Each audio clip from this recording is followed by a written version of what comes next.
paso por ahí. Dime cuando empezamos. Bueno, buenas tardes para todos. Le damos la bienvenida al profe Sebastián, que pertenece al cuerpo docente del ISFD Alberto Cabero, donde va a dar inicio a un ciclo de charlas en la cual él va a hacer la presentación en el día de hoy. Así que le damos un fuerte aplauso.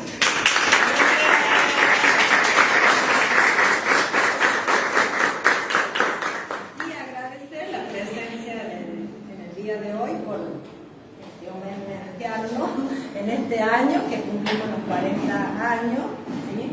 Es muy importante para nuestro ISFD, que son 40 años, y bueno, empezar un poco a mostrar un poco del conocimiento que se genera y en lo particular lo que hace el profe. Le damos la bienvenida. Muchas gracias. Muchas gracias, Lidia. Tome asiento. Bueno, gracias. Muy buenas tardes. Hola, ¿Qué tal? Iba a decir que me toca romper el hielo, pero yo creo que ya el calor ya rompió el hielo de esta tarde, de esta charla.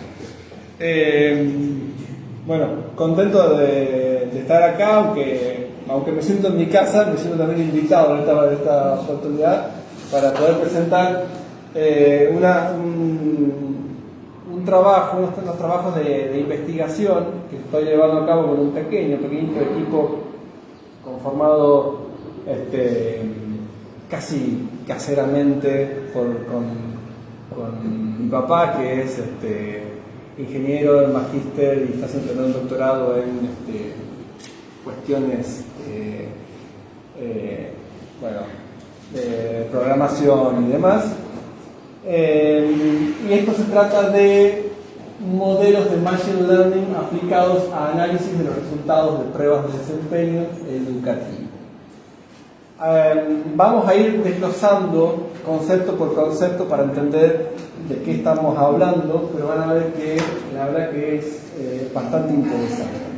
¿Les suena algo de alguna de las palabras de conceptos que hemos trabajado, que están acá en el título? Análisis de resultados de pruebas. Bien. Desempeño educativo. Bien. ¿Qué pruebas imaginan entonces? Pruebas a aprender. Exactamente. Yo me desempeño también además de aquí, en la dirección de evaluación de la calidad educativa del Ministerio, lo cual un saludo a toda la gente allí. Lo cual me ha permitido hacerme preguntas acerca de algunos datos, algunas información que en definitiva es pública, está en las páginas web del Ministerio, y utilizando esa información y unas herramientas o modelos de Machine Learning, hemos comenzado a hacer algunos estudios en ese sentido, y ahora lo vamos a ver. Antes de eso, quiero presentarles un videíto. Yo sé que no es muy corto, yo sé que no es muy corto. Yo hace rato lo vengo viendo a estos videos específicamente de estos autitos rojos de inteligencia artificial, que queda entre la fascinación y un poco el miedo, porque la verdad que esto de la autonomía de las máquinas por ahí genera cierta cuestión de, hasta dónde vamos a llegar, ¿bien? Pero me parece que es muy interesante este videíto para poder darnos una idea a modo de una transposición didáctica de esto, ¿no? Porque es muy complejo lo que hacen si uno lo estudia matemáticamente, pero darnos una idea de qué es un modelo de Machine Learning, ¿bien? Que es una forma de inteligencia artificial. Espero que les guste este videito y lo compartimos y después continuamos con la charla. Espero que logre escuchar. Esta es una pista de carreras. Los recuerdos fácil de entrenamiento para que nuestro protagonista del día de hoy aprenda a manejar. Solo que él no ha programado o controlado utiliza la inteligencia artificial para que aprenda por sí solo. O con algo muy encantado. Y para presentar al protagonista de hoy. Todos presionamos ya un poco. Veamos modelos en 3D gratis. Gracias. Gracias, Mixerman, nunca lo veré. Listo. Ahora necesito una pista de carreras. Me gustaría esto, mi presupuesto. Es el presupuesto que tenemos para hacer las investigaciones. Gracias, que nunca lo olvidaré. Ya estamos listos. Ahora agreguemos a nuestro protagonista a la pista y comencemos. ¿Estás bien? Hola. A ver, veamos qué tiene dentro. Oh, no, se me olvidó leer en el cerebro. Bueno, para eso estamos aquí. Actualmente este carrito no es más que un modelo de 3D. Parecerá caro, pero sigue siendo solo un poquito maquillado. Si quiero que aprenda a manejar poesía sobre el uso de inteligencia artificial, necesito darle las herramientas adecuadas. Similar a videos anteriores, utilizaré redes neuronales. Pero muy adentro que buscar nuevas fronteras y decidir usar otros dos conceptos. Los algoritmos genéticos son relativismos. En lugar de tener un solo cerebro neuronal, al que le vas enseñando poco a poco, con cariño, amor y paciencia, en su lugar mejor crearemos cientos de cerebros aleatorios. Entre más cerebros y más variedad, mejor. ¿Nos agotamos en la pista? Si decides qué hacer, y vemos cuál va mejor. Veamos. Pues. Me voy a con el motor de física. A ver, déjame por ahí.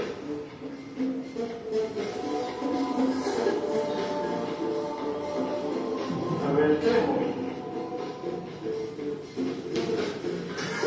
¡Wow! A ver, ¿qué sabe? Ah, sí, los ponemos a todos a ver qué hacen y con no despegarse no saben qué quieren de la vida. Unos chocan inmediatamente, unos quedan parados, otros dando vueltas y otros le dan derecho hasta chocar. De todos esos debo revisar a cuál les fue mejor y los elegimos. A mí quién le fue mejor, solo hemos dicho que tanto camino recorrieron. Pero más, ¿cómo decirlo bonito? Ok, a lo mejor estamos emocionados, pero reconocemos que tenemos sus genes para crear muchos similares a ellos. Mezclamos sus habilidades y además agregamos una pista de mutación por aquí y otra por allá. Y listo, con eso ya nació nuestra segunda generación. Fueron los que le dieron derecho hasta chocar. Esta segunda generación, al tener varios genes de los ganadores, se supone que deben de tener más carros que deciden que darle el derecho en la primera. Ok, se me olvidó que vamos a una nueva generación. Esto se hace por algunas generaciones hasta que a algunos se le haga buena idea voltear un poco a la derecha. Ah, sí, porque... ¿Qué? ¿No lo expliqué? Ok, retrocedamos un poco. ¿Cómo saben los carros que pueden acelerar al girar? ¿Y cómo saben si van a chocar o no? Veamos cómo estructura su cerebro. A cada carrito le puse 5 sensores. Son 5 rayos imaginarios que salen de él y miden qué tan cerca está la orilla de la pista. Son como sus ojos. Veamos con esta estructura del cerebro. Tenemos 7 entradas, que son las distancias que cada rayo tiene para chocar con la orilla de la pista. 3 salidas que me deben decir si acelerar, voltear a la derecha o voltear a la izquierda. Y bueno, otra entrada más de una vez para decirme a qué velocidad voy en ese momento. Luego, en medio del cerebro, sus cálculos, capas, procesos ignoradas, no me importa. Dejaré que eso se vaya informando y mejorando por sí solos con cada generación. Resumiendo, el cerebro más o menos puede ver gracias a los rayitos y al final me dice 3 números que usaré para saber si acelerar o voltear el volante. Oigan, voy a desde lejos. Que si no me quedo hablando de miradas. Revisemos y avancemos unas cuantas generaciones a la que vamos.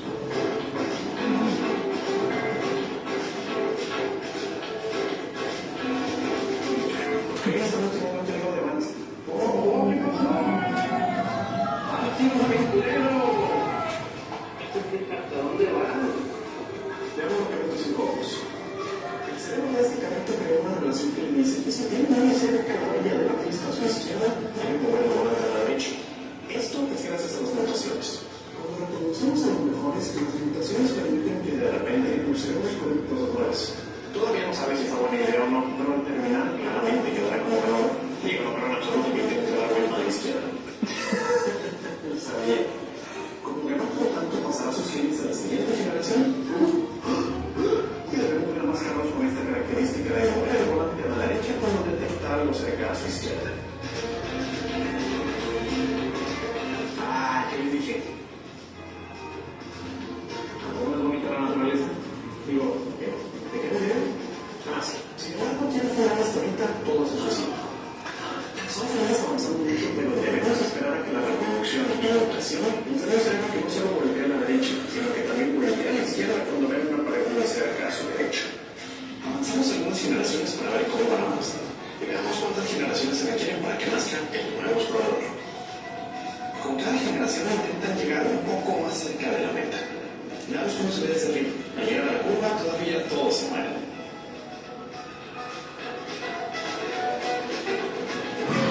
Avancemos un poco más.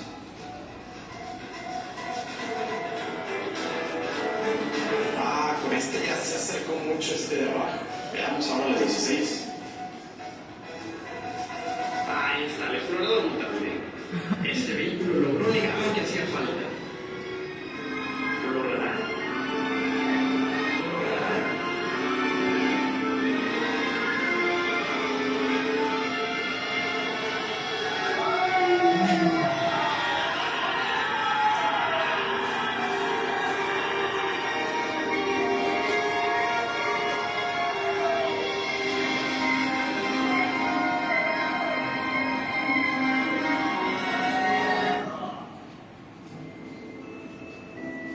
Aquí ya es un gran explorador de nuestra época.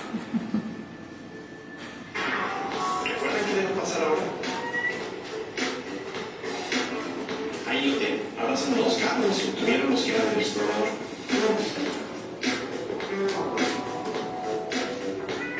Siguiente generación.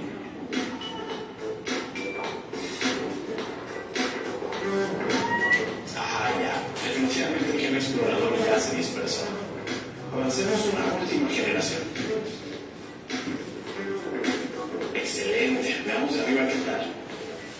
Ya hace muchos no tienen ningún problema con recorrer la pista. Muy bien. Bonito. Después de 19 generaciones, lograste dominar la pista. Gracias por esta aventura. ¿Y ya fue todo?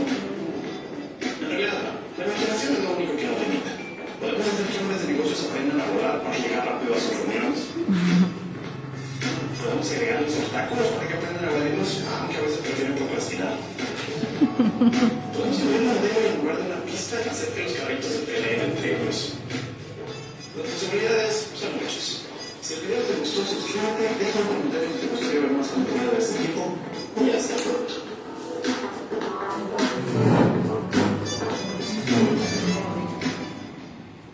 Bien.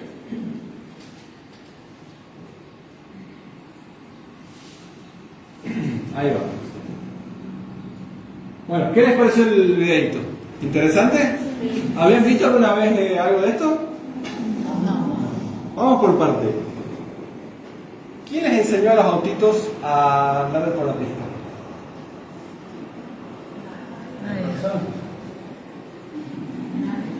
Todos. Por acá dice una persona. ¿Alguien les enseñó a los hijos qué tenían que hacer? No, nadie. Pero aprendió. Solita aprendió. O sea, sí tenían algunas características, como por ejemplo algunos sensores, bien, pero no todos iban para adelante, giraban, daban vueltas y este muchacho iba eliminando los que digamos no estaban funcionando, ¿no? Los que no entendían para qué estaban ahí, e iba la luz, sí, dejando a los que aprendían algo más. Volvía a poner a prueba el sistema, de vuelta, los que quedaban en el camino los eliminaba, los que avanzaban, ¿no? Los dejaba. Entonces el sistema solito iba aprendiendo. Es como la selección natural, la selección artificial. Totalmente así, ¿bien? Totalmente así. Acá es la ley de la supervivencia del más fuerte. Totalmente, esto es así. De hecho, en algunos cursos de inteligencia artificial plantean de algunos modelos que trabajan así, por selección, digamos. Exactamente. Y esto es realmente muy, muy interesante porque lo podemos plantear como un aprendizaje de la máquina. De hecho, Machine Learning significa exactamente eso: aprendizaje autónomo, aprendizaje automático, aprendizaje de una computadora. ¿Bien? Y es parte de lo que conocemos como inteligencia artificial. Yo tomé una definición muy sencilla del documento que está en la web del Ministerio de Educación, citando a la UNESCO, ¿no? Se define la inteligencia artificial como máquinas no dejan de ser máquinas, capaces de imitar algunas características humanas, como por ejemplo el pensamiento, el aprendizaje, la inteligencia, el razonamiento. Hasta ahí no más. Nada de emociones, nada de sentimientos, ¿bien? Sino esas características que tienen que ver con la lógica, con el pensamiento. Y siempre estos modelos buscan imitar, incluso, ¿por qué no?, perfeccionar características naturales. Esto de selección natural, por ejemplo, pensamiento, razonamiento. Y dentro de la inteligencia artificial tenemos esto de machine learning, que se produce como aprendizaje automático, es decir, una máquina que aprende solita. Donde fíjense qué interesante estos conceptos, ¿no? Es parte de la IA que a través de algoritmos, que es lo que no vemos nosotros en la pantallita, en ese pequeño videito, nosotros nos entretenemos con el gráfico, pero detrás de eso hay un montón de cálculos matemáticos que se van generando, ¿bien? Muchísimos. Para encontrar patrones en una cantidad grande de datos. Bien, el Machine Learning entonces busca a través de algoritmos encontrar patrones en cierta cantidad o base de datos, que es exactamente lo que hemos trabajado nosotros con estas pruebas de la Evaluación Nacional Aprender. Bien. Bueno, vamos ahora a pasar a la otra parte. Ya más o menos entendimos qué es Machine Learning, ya lo vimos. Este videito era modo de presentación, digamos, por supuesto el concepto es mucho más complejo, hace muchas más cosas, pero como para que tengamos una idea. Fíjense que al autito nadie le dijo qué tenía que hacer. Bien, el autito por ensayo y error fue aprendiendo qué hacer y perfeccionando algo. Bien, que nadie le dijo, con mínimos parámetros, fue identificando, esto es así, acá hay una pista, choco para acá, choco para allá, si sigo, si freno, si acelero, ¿no? Fue solito aprendiendo. Bien, ahora vamos a ver esta segunda parte de dónde sacamos o qué tipo de datos procesamos. Para eso vamos a contextualizarnos un poco en lo que son las evaluaciones estandarizadas de calidad educativa que se aplican en Argentina, que es la prueba Aprender. ¿Alguno vivió la prueba Aprender en primaria o en secundaria? ¿Alguno le tocó justo? ¿Sí? Levanten la mano, quiero ver. ¿Tenemos algunos? Perfecto. ¿Alguno de los profes fue aplicador de la prueba? ¿Sí? Perfecto, bien. Bueno, algunos datos de contexto. Desde el año 2016 se viene evaluando esta prueba, sé que son bastantes años, pero sin embargo, como antecedente de las pruebas Aprender, tenemos el operativo ONE, Operativo Nacional de Evaluación, que data de 1993. Tenemos, ¿cuántos años? Del 93 hasta hoy. 32 años de evaluaciones estandarizadas en el país. Parece que es nuevo, parece que es reciente, ¿bien? Pero tenemos más de 30 años de evaluaciones estandarizadas en el país. ¿Qué es lo que evalúan principalmente estas pruebas? Como principal, desempeños en lengua y en matemáticas. Sin embargo, en algunas ocasiones también se han evaluado las ciencias naturales, ciencias sociales, entre otras áreas, que lo vamos a ver un par de veces. Y otra característica también, esta prueba Aprender, que se evalúa, perdón por el que voy a estar sentándome para ver, que se evalúa en primaria, también en secundaria y algunas veces de manera censal y otras de manera muestral. Censal significa a toda la población, es decir, que si vamos a evaluar a sexto, quinto año de secundaria, son todas las secciones del país de ese curso. Cuando es muestral, es una porción representativa, ¿bien?, de ese curso. Y permiten recolectar entonces los datos de esos desempeños, pero también, y acá está la clave de este trabajo, porque nosotros no estamos trabajando tanto con lo que son los desempeños, si lo tomamos como una variable, pero fundamentalmente algo que se llama factores asociados o factores condicionantes de los aprendizajes, que ya vamos a comentar de qué se trata cada uno. Esta es una tablita de la serie histórica, digámoslo así, de los aprender que hubo desde el 2016. Ustedes verán que este año se agarró con mucha fuerza esta evaluación, ya que tomó un censal de sexto grado, una muestra en tercer grado, en lengua y matemática ambos, también en quinto año de secundaria, en lengua, matemáticas sociales y naturales, y una muestra en segundo año, lengua y matemática. Ustedes verán que aquí hay un 5/6 y acá un 2/3. ¿Saben por qué?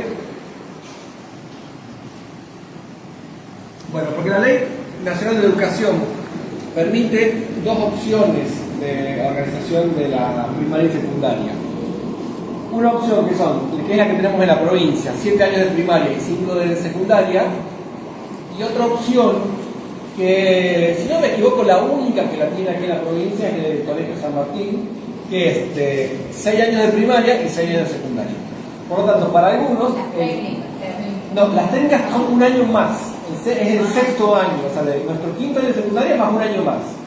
Acá es el sexto año, ese 6 es de las escuelas que tienen 6 años de primaria y 6 años de secundaria, lo que llamamos también el año 12 de escolarización. ¿Bien? No es el sexto de las técnicas, por las dudas. ¿Bien? Por eso también se distingue entre lo que es nuestro segundo año de secundaria y el tercero para ellos. ¿Bien? Porque comenzaron antes la secundaria porque tuvieron un año menos de primaria. ¿Se entiende? Pero esos dos modelos se manejan en el sistema educativo nacional.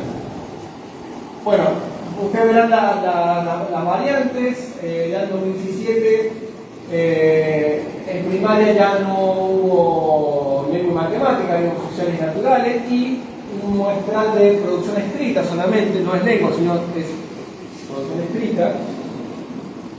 Bueno, y así hasta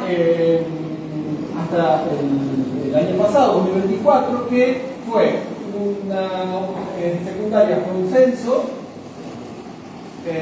y en primaria fue una muestra solamente de lengua. Pero fíjense que después del 2018-19 prácticamente queda evaluando lengua y matemática fundamentalmente, salvo algunos casos como acá abajo, 2019. Bien, y una muestra también evaluó ciudadanía y ciencias naturales. Pero en lengua y matemáticas son el factor común, digamos, de todas las evaluaciones.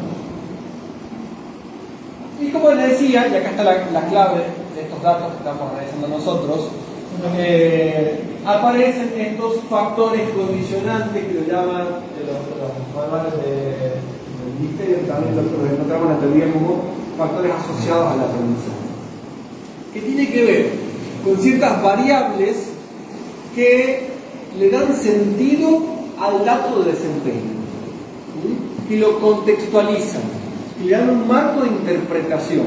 Es decir, por ejemplo, si este desempeño en lengua es alto o bajo, ¿qué relación tiene con el sector de gestión? Si la escuela fue urbana o rural, características de la gestión institucional, características del ambiente social y económico del estudiante, entre otras. ¿Bien? Acá vamos a nombrar lo que podría ser, ¿bien?, un caso como ideal, aunque seguramente faltan muchos factores. Acá algún psicopedagogo me podría decir, bueno, faltan cuestiones, ¿no?, desde lo emocional y demás, pero bueno, se ha planteado, por ejemplo, esto. Veamos. El aprendizaje de los alumnos en promedio del aula, factores familiares no observables en los alumnos, desarrollo infantil, ¿bien? Por ejemplo, nutrición, estimulación en la etapa preescolar, nivel económico y social del hogar, nivel educativo alcanzado por la madre y el padre, ¿bien? Capital humano de los alumnos, capital de las escuelas, individuo físico, humano y social, efecto del aula, ¿qué pasa cuando se cierra la puerta y comienza la clase? ¿No? Con la gestión del aula, de los tiempos, de los recursos, las estrategias por parte del docente. Y factores institucionales. Todo eso sería como lo ideal. No todo es posible medirse con este tipo de pruebas, ¿bien? Entonces se hace una selección utilizando estas variables. El NES, ¿no? El nivel económico y social del hogar, el nivel educativo alcanzado por madre y padre, capital humano de los alumnos, capital de las escuelas, el físico, humano y social, y factores institucionales, ¿bien? Que se hace con un tipo de fórmula acá, que el aprendizaje está en función de todas estas variables. ¿Bien? De vuelta, por supuesto que seguramente quedarán muchas afuera, pero por lo menos es un recorte interesante como para ir comprendiendo qué está pasando con los desempeños. No basta solo decir que al país le va de esta manera, a La Rioja le va de esta manera, a esta escuela le va de esta manera, sino esta información nos permite contextualizar, darle mayor sentido, significado a esos desempeños. Por otro lado, es importante señalar, porque también se considera en el análisis, que hay como cortes de estos desempeños el básico, perdón, por debajo del básico, satisfactorio y avanzado. Esto es importante porque todas esas variables de los aprendizajes en lengua matemática, con esos factores asociados, se entrelazan, no solo con el desempeño en general, sino con cada uno de esos cortes, ¿bien?, de desempeño. Un agregado más es que, por lo menos, vamos a ver si esto se mantiene o lo conoceremos ahora cuando podemos estar preparando el operativo a aprender este año. 2024 para lengua en tercer grado se cambió la escala. Bien, ahora fíjense que aparecen 6 niveles, pero esta es la de tercer grado que analizaba las cuestiones de lectura. Y aparecen 6 niveles donde ustedes verán lector incipiente, nivel 1, 2, 3, 4 y 5. En los manuales están descritos qué puede hacer o qué logró hacer cada uno de los niveles. ¿Bien? Eso está descrito en términos de desempeños, en términos de capacidad. En lengua, un nivel lector incipiente significa que el estudiante logra esto y no esto. Está descrito. ¿Bien? Y eso lo relacionamos con el nivel socioeconómico de padres, digamos, el nivel socioeconómico del estudiante, factores institucionales, nivel educativo de la madre, nivel educativo del padre, y así todos los factores que ustedes nos enseñan. ¿Vamos hasta ahí? Es importante también saber cómo se aplica la prueba esta académica. Tenemos acá la foto de las portadas de 3 cuadernillos. ¿Bien? Apoyo primero matemáticas, pero en realidad se comienza trabajando en la lengua. Los chicos tienen un tiempo determinado para aprender. Esta es una prueba estandarizada, lo que implica que todos los estudiantes del país deberían estar aprendiendo a la misma hora. Primero lengua, ¿bien?, para generar el mismo entorno, el mismo contexto, ¿bien?, con los mismos materiales, las mismas consignas. Lengua, recreíto, matemática, recreíto, y este tercer cuadernillo, que se llama cuadernillo para los estudiantes, donde allí se responden en formato multiple choice, o sea, el chico va marcando con un lápiz, con una celda, con cuadraditos, una serie de preguntas que refieren a esas variables de las cuales estamos hablando. También el director de la escuela contesta un cuadernillo similar a esta, con datos institucionales de su gestión, entre otros, y a veces, no en todos los operativos se dio, pero a veces también se elabora uno para el docente del área. Por ejemplo, en primaria, para el docente de las áreas básicas, para conocer un poco más estas variables de ese misterio del aula que necesitábamos recién. ¿Qué pasa con la, la gestión de la clase, los recursos, los tiempos, la enseñanza? ¿Bien? ¿Qué está pasando ahí?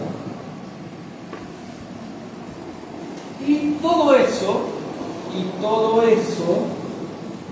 confluye finalmente en lo que se llama un dataset. ¿Bien? Es una planilla.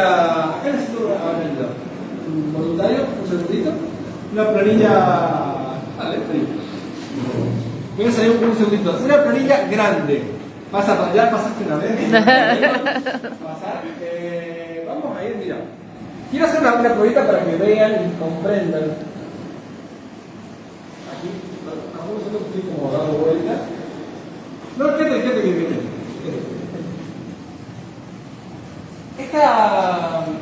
Este es el Excel que se genera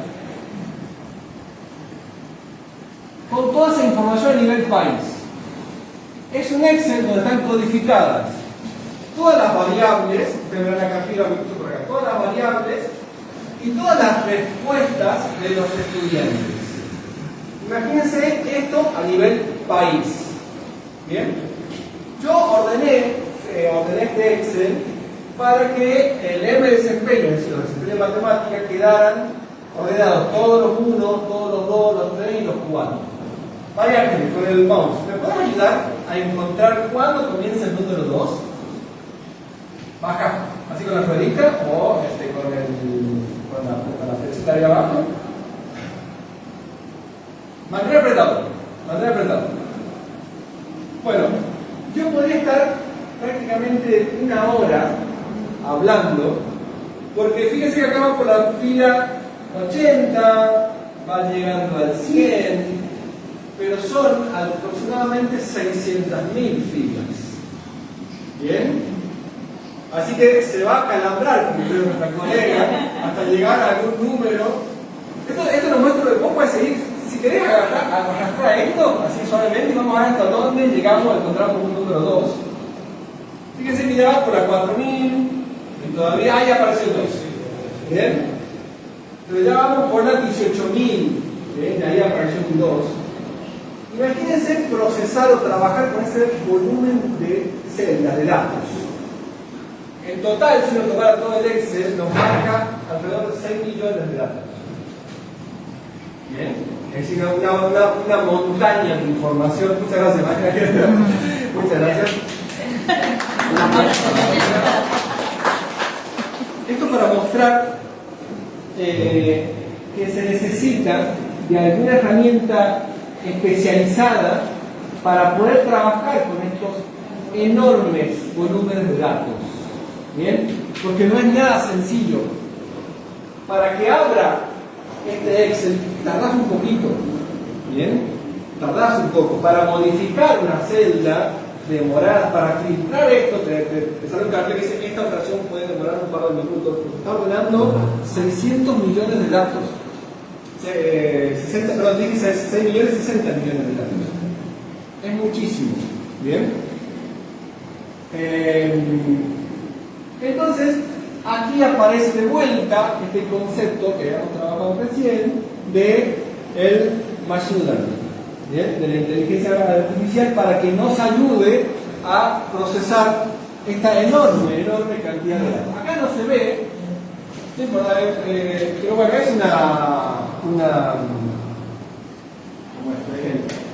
es aburridísimo, son líneas de código en Python. Simplemente para que lo vean, no vamos a entender nada acá. No está ni en español. Básicamente no está ni en ningún idioma que hablamos, es un idioma de computadora. Programación. Que solo la computadora puede leer, ¿no? Pero en esta línea de código le estamos pidiendo a la computadora que analice toda esa información. ¿Bien? en base a los parámetros que nosotros quisiéramos.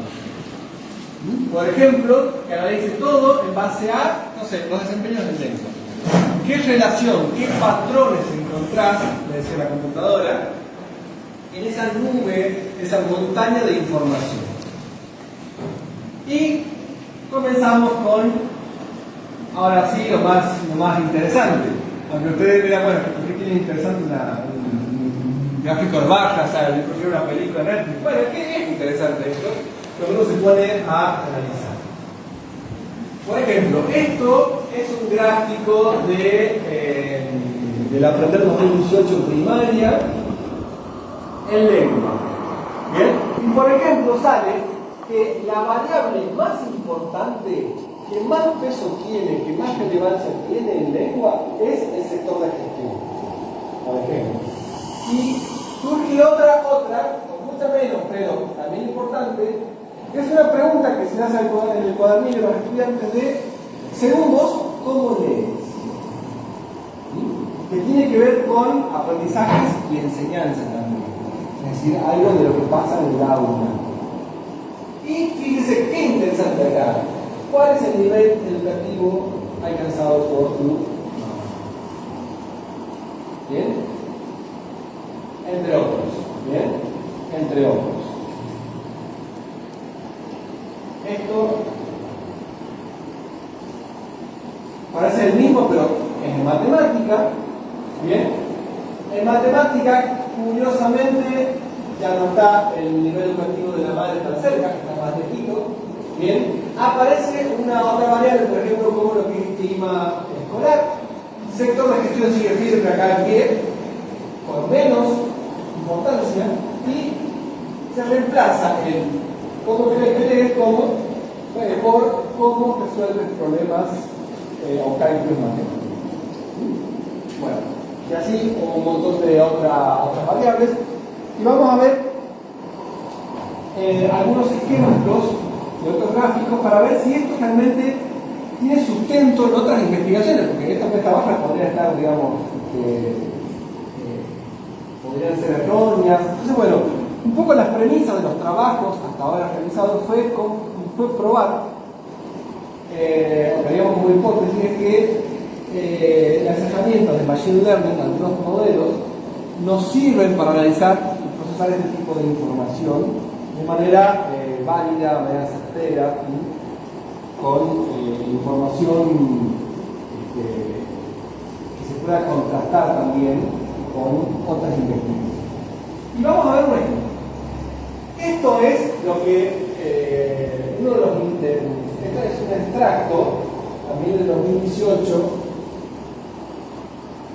de la relación que hay con el ámbito, es decir, si la escuela es urbana o es rural, con los desempeños en lengua y en matemática. Porque curiosamente varían también si es de lengua o de matemática, no es exactamente lo mismo, no da igual. Quiero que me digan lo siguiente. ¿Cómo ven? A simple vista, yo sé que no se le alcanza a ver, podríamos apagar algún poquito para ver un poco los números, pero no me interesan tanto los números finitos. ¿Son muy distintas las barras acá? ¿Y abajo en matemática? Esto es rural y esto es urbano, en lengua. Y esto es rural y esto es urbano, en lengua. ¿Qué nos está diciendo acá? Que más o menos el mismo porcentaje de estudiantes de un tipo de escuela y de otro obtiene los resultados o los desempeños avanzados. Bien, 22-29, hay una diferencia, pero no es abismal. En básico 37 y 37.5, que es lo mismo. Este es el porcentaje de avance en básico 25-21 y 15-11 por debajo del básico. Y en matemática, la verdad que no se alcanza a apreciar una gran diferencia. Pregunto entonces a ustedes, ¿la variable ámbito será muy importante? No. Veamos. Voy a poner todos los gráficos. ¿Dónde estamos? No aparece. No, ¿Bien? lengua no. Y vamos acá, a este gráfico de acá. Chiquitito. Y este gráfico lo que está haciendo es comparando todos los aprender, porque fueron las variables que nosotros pusimos, que analice todos los aprender que nosotros descargamos de primaria, 16, 18, 21, 23, son los censales que había hasta ese momento, en ámbito, o sea, todas las variables. Pero fíjense que en todas coincide, esto es lengua, que el ámbito no tiene mucho peso explicativo. De hecho, esto se ve en este informe. Casi ni se mueven esas barras. Muy poquitín. ¿Bien? No quiere decir que no tenga importancia, porque hay una diferencia, pero no tanto. ¿Bien? Entonces ahí podemos encontrar un punto de coincidencia entre nuestros datos y los datos de nación. ¿Qué más vemos? Que el nivel de desempeño según el sector de gestión, quiere decir que si la escuela es privada o es pública, vamos a ver ahora entonces cómo varía. Esto es de vuelta de nación. ¿Cómo ven esas barras? ¿Las ven parecidas o las ven muy distintas? Esto es estatal y esto es privado. Lo mismo acá, lengua, matemática.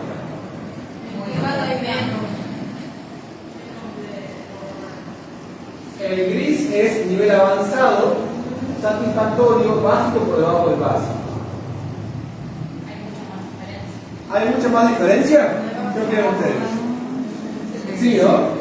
En favor del privado. En favor del privado. Claramente después hay que analizar cuáles son esos factores que hacen. Los sistemas no son iguales. La población de uno y de otro en cuanto a cantidad de estudiantes tampoco es la misma, claramente. Pero vemos que sí hay como marcadas diferencias. ¿Bien? Marcadas diferencias. Acá también marcadas diferencias. Por lo tanto, ¿es más importante que el ámbito del sector?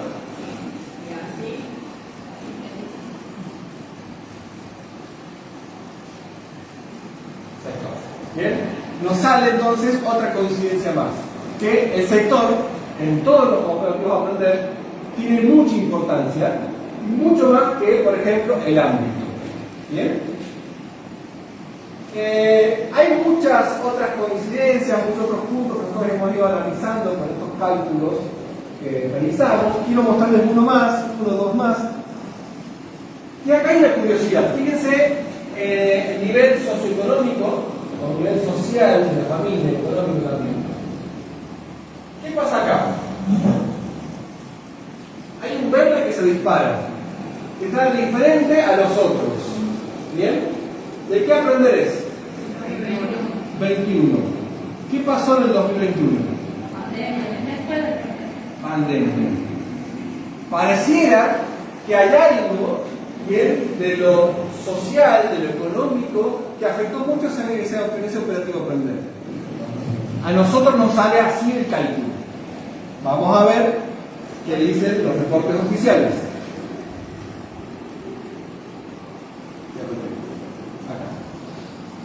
Y le puse la carátula del 2024 como un ejemplo del informe nacional y del 2021. Vamos a ver el 2024 primero.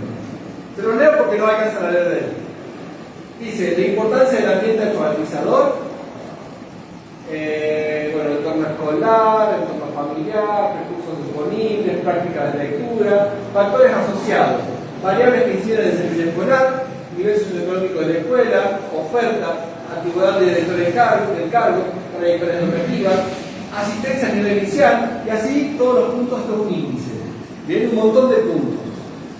Vamos a ver que nos interesa ahora, que es el 2021, cuando vimos que se disparó esa variable, y vamos a ver qué nos dice solamente el índice de ese informe. Participación, donde acá describen, quiénes participaron, los porcentajes de participación, los resultados, es decir, el dato del desempeño, y condiciones para el aprendizaje de las escuelas primarias, condiciones socioeconómicas, que es la única variable que tenemos.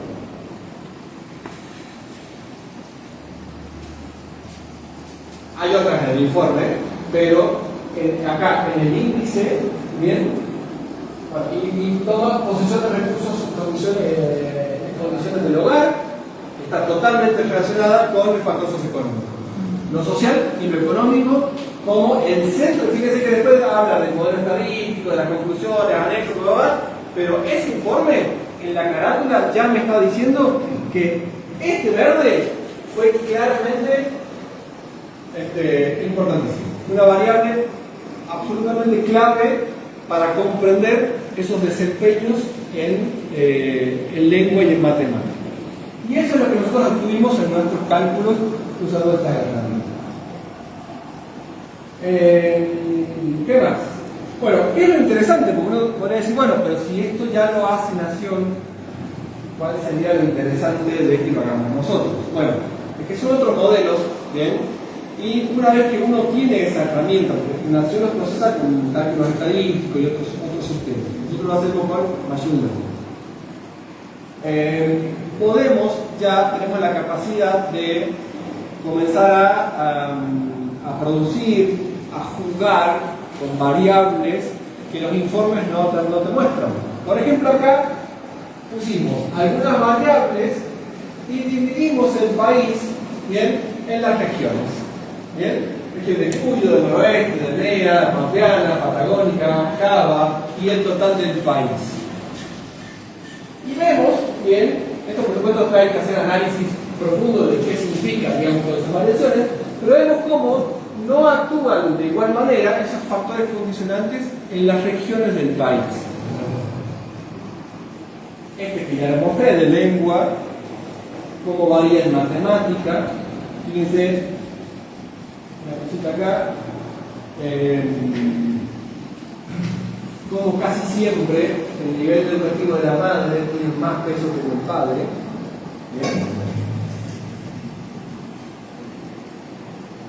Por ejemplo, acá ya nos animamos a jugar un poco más y dividimos.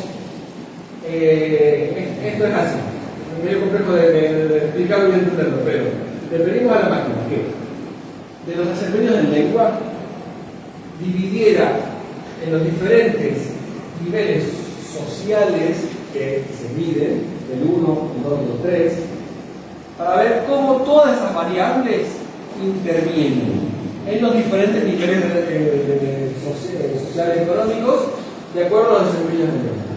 ¿Bien? Entonces, el azul es el 1, el rojo es el 2 y el verde es el 3. Ustedes van a ver cómo son distintos los pesos que tienen esas diferentes variables en los diferentes niveles de clases sociales o segmentos en los que esto se alimenta. Verán que el azul hace como una bajada para acá, y clarito, ¿bien? El rojo como que va bailando un poquito más, ¿bien?, que es el intermedio, y el verde, salvo acá, por acá, tiene también una clara tendencia a subir. Interesante para ver por qué hay tantas diferencias entre un segmento y otro. Bueno, este es el mismo que recién, bueno, está en inglés porque fue una presentación que hicimos hace poquito. Lo interesante acá, este es el mismo que vimos acá, es el mismo, pero lo que hicimos acá es pedirle a la computadora que nos muestre en general y que agrupe variables en dos grupos: satisfactorios y avanzados, y básico y por debajo del básico, para ver cómo jugaban o cómo interactuaban esas variables con los desempeños en lengua. Y vean ustedes que tampoco son exactamente las mismas variables en el orden, más o menos algunas sí, pero como en los niveles satisfactorios y avanzados, todas las barras son bastante más chicas que en esta. ¿Bien? Pareciera, como hipótesis que nos podemos plantear acá, esto hay que profundizarlo mucho más, pero pareciera que los estudiantes que tienen más desventajas, digamos, en el desempeño, todo les afecta más, o todo interviene más en esos aprendizajes. ¿Bien? Pareciera, ¿no? Sin embargo, el AVE acá, que no aparece acá, ya en grande, aparece en tercer o en cuarto lugar, para aquí el sector de gestión. Que vimos recién que la mayoría de los estudiantes que les va mejor, bien, pertenecen a un tipo de sector de gestión. Se vuelve a comprobarse, digamos, los resultados que se obtienen en el otro tratamiento. Y en el otro se va el Y acá dice, ¿cómo te sientes en tu... Si tuvieses que cambiar de escuela, ¿cómo te sentirías? Es una cuestión de clima social, clima en el aula. ¿Bien? ¿Cómo te sientes en clase? ¿Bien? ¿Has repetido de grado? ¿Sector? ¿Cómo lees? ¿Nivel socioeconómico? Bueno, ¿qué haces? Pero, de todas formas, a simple vista, las barras son como más grandes. ¿No? ¿Ven? Bueno, variar en matemática, no lo puse para no cansarnos. Otra propuesta interesantísima, esto fue de los últimos trabajos y estamos haciendo más todavía en este sentido, es que decidimos hacer lo siguiente, en base al concepto de escuelas eficientes, escuelas resilientes también llamadas así, que proponen lo siguiente. Bueno, hay escuelas que están en contextos de vulnerabilidad, es decir, pobreza, y donde, por ejemplo, el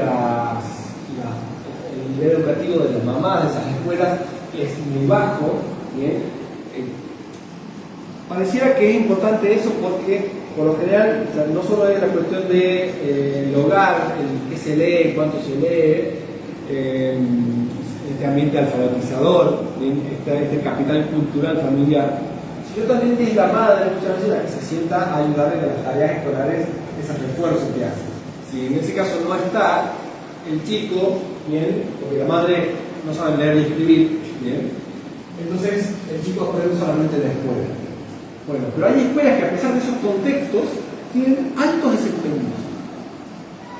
Bien, entonces a eso llamamos escuelas eficientes o escuelas resilientes. ¿Okay? Entonces nosotros hicimos esa selección y le pedimos a la computadora, a esta inteligencia artificial, que procesara todas esas variables. En este caso teníamos el aprender, ay, se me fue el nombre, el número, no lo puse acá. Tenemos acá estudiantes, las respuestas de los estudiantes, de los docentes, en este caso hubo respuestas de un cuadrito de docentes y de los directores. Entonces, pusimos a procesar toda esa información para ver si obteníamos una caracterización de esas escuelas en estos diferentes ámbitos, ¿no? Digamos, de acuerdo a lo que proponían los estudiantes, los docentes y los directivos. Salen cosas muy interesantes. Voy a sintetizar porque son muchas variables, pero básicamente los estudiantes no se sienten discriminados, no se sienten segregados, tienen confianza con el docente para hablar, por ejemplo, de cuestiones de ESI. ¿Bien? Es decir, que lo toman como un referente, alguien de confianza, lo ven cercano. Hay reuniones estudiantiles, es decir, están agrupados, organizados. Los docentes sienten presencia efectiva del equipo directivo. El equipo directivo los convoca permanentemente a reuniones para trabajar sobre varios aspectos, pero también sobre cuestiones pedagógicas, didácticas, revisiones, planificaciones.